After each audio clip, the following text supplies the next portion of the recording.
I am here to tell you about the Chronicles of Narnia. Well, it begins a little something like this. There were 4 children. They were sent away from London with their parents. They were sent away because there was this huge war going on. Anyway, they were sent to live with this professor in this huge estate where they go and they want to explore outside to see different animals if they only knew what they were going to find.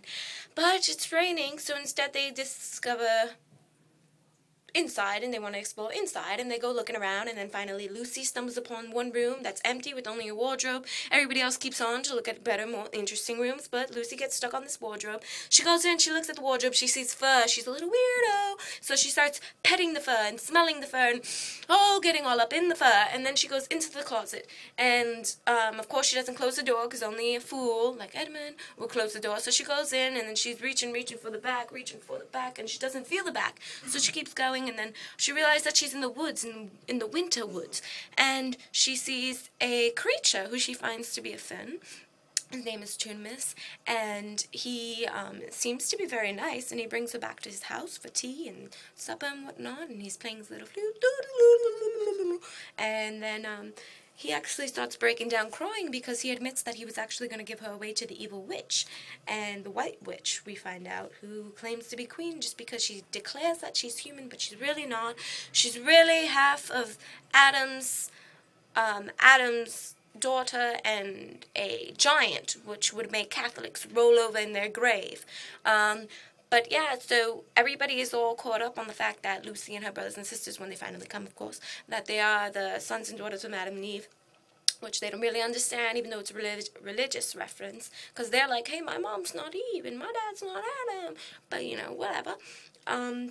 And then, what happens there? Then, of course, Edmund, he keeps bothering her, one of her brothers, whatever. He keeps teasing her that she's crazy, because when she finally comes back that day from her first visit, she thought she's been gone all day, but she'd really only been gone not even a minute or so. So they all thought she was a little nuts. Anyway, so Edmund actually follows her into the wardrobe the following day while they're playing hide-and-go-seek, and he sees everything, and he couldn't find her, though, because he didn't know where the fawn lives, and he ran into the White Witch, and the White Witch pretends to be very nice to him only because she wants him to bring his other sisters and brothers there so that she could, of course, turn them all to stone, which he falls for it all, and because he's a Turkish delight, and the evil candy makes him crave it and go crazy and addicted. And then, and then they go home. He runs into Lucy finally, and they go home, and then Lucy's all happy, like, oh, Edmund came, Edmund, tell them. And he's like, I don't know what she's talking about. And then she runs up, he's a liar. And then finally, all 4 of them eventually make it into the wardrobe, and they all go into Narnia. And while they're there, they're like, oh, Lucy, since you're the only one that's been here, wink, wink, where do you want to go? They go to Tumnan's house, and his door's broken down of the cave, and everything's a mess. And there's a note saying that, he's been taken by the Queen's people because he helped a human and blah, blah, blah, blah, blah. So Peter, the eldest brother, and they all decide all together, and they apologize, of course, because they're, great siblings, and they apologize and accept each other's apology. Again, I believe that's religious reference. You could tell I don't apologize very much. Just kidding. Anyway, so they go, and they can't find him, so they see a bird who seems to be paying attention, so they ask him, hey, where is he? So the bird's hopping along to a tree, they follow the bird, and they run into a beaver. The beaver, use the universal sign for silence. And they all silence, and then they go into a better area where they can talk, eventually go into the beaver's dam, meet his wife, they have dinner, and, some, marmalade roll. Where does that sound familiar from? Anyway, so they go, and by the way, I want to try it. It sounds good. They go, and they're learning all about Aslan, the mighty king, and about all the bad things the witch has done, and blah, blah, blah. And then somewhere in between, Edmund sneaks off, because when they say Aslan the first time, nobody really knows what it is, but they all get a feeling inside, kind of like how the author said, it's like a dream. When you hear one word, you get this whole feeling and sense and whatnot. Everybody got a really good feeling except for Edmund. He was the only one, and that's because he's already been tainted with the Turkish delight. So anyway, he sneaks off somewhere in between, and he goes to the queen, or the witch, and he tells her everything, that they're going to meet with Aslan, and that, they plan on taking the throne and whatnot and taking over. So,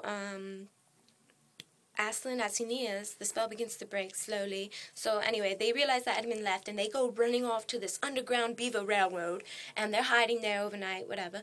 And then in the morning, the beaver goes outside to see what the heck's going on, and they see Santa, who's not really Santa, he's actually Father Christmas, and he gives them presents. But the kids all get, like, weapons and, all this stuff. Even though girls can't be in war, they still get bow and arrow and a dagger, and then this healing serum, whatever. And then, what do you call it? And then, Edmund, he's doing this terrible trail back to the witch's house. He's freezing his butt off, and he's just going, whatever. His knickers are, like, soaking because of all the snow falling on him and whatnot. He finally gets there, and the witch doesn't even treat him nice. Duh! She actually she feeds him like a dog, gives him in a big bowl some hard bread and water, and he's just completely, besides himself. He can't believe he was tricked. Idiot. And then, so they meet up with Aslan, and, they're all taken back by him. He's just this mighty creature, the king of all animals. And then while they're having this big meeting, my disguise is falling. While they're having this big meeting, two wolves, which are the witches, of course, they come and they try to attack Lucy, who climbed up a tree, so Peter had to use his knife for the first time, and he goes and he slays the wolf, and there's blood, and he's all, messed up in the head now, and they're crying and whatnot, and then he cleans his sword like, Aslan tells him to, and they move right along. And then back on the other side, where the witch was, she was all, peeved off because she couldn't use the sleigh anymore because the snow's melting and whatnot. And then she hears, like, this merry sound and smells this plum peach pie or whatnot. And she looks, and there's these creatures, and she's like, what's going on here? What's the meaning of this? And the creature's like, and then she's like, you tell me now or I'm going to cut your tongue out. Basically, she said that. And then they're like, Father Christmas. And then she's like, liar. And then some little squirrel, he gets so beside himself and so crazy and caught up. And he's like, it's true, yeah, it's true. And he's going crazy, banging the spoon around. And anyway, so then, eventually, a wolf comes and asks Aslan if the witch can meet up with her. He says, sure, only if she leaves her wand behind. So she leaves her wand behind. She comes. They talk in private, which makes everybody a little shaky. And then the kids, they learn about this deep magic from the dawn of time and how blah, blah, blah, it's her right to have blood and da-da-da-da. So, Aslan doesn't really say anything. He just keeps telling them, teaching them about battle and whatnot. And then, eventually they go, and they go to sleep, whatever, and they prepare, blah, blah, for the following day battle. And Aslan leaves in the middle of the night. The two little girls couldn't sleep, so Lucy and Susan go and follow him, and they find out that he's actually, another religious somewhat reference. He's giving himself up for the benefit of others, even though he did nothing wrong. And then they learn about after he's slayed and killed, and they shave his mane off and whatnot. And then afterwards, he comes back to life. And that's all because, big revelation, because he didn't do anything wrong. So that's the magic that was there before the dawn.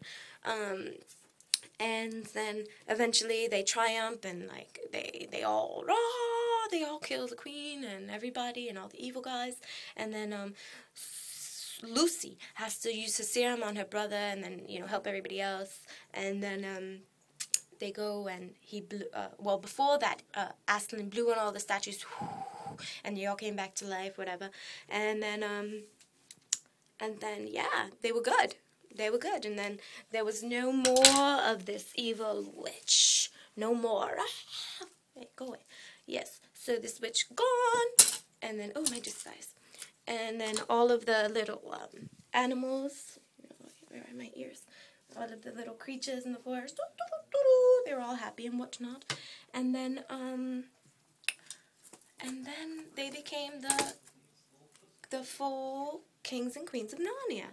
And then they were like just, dashing and ravishing, and everybody wanted them because they were so beautiful and la da da da. They were all known for very different things. And then finally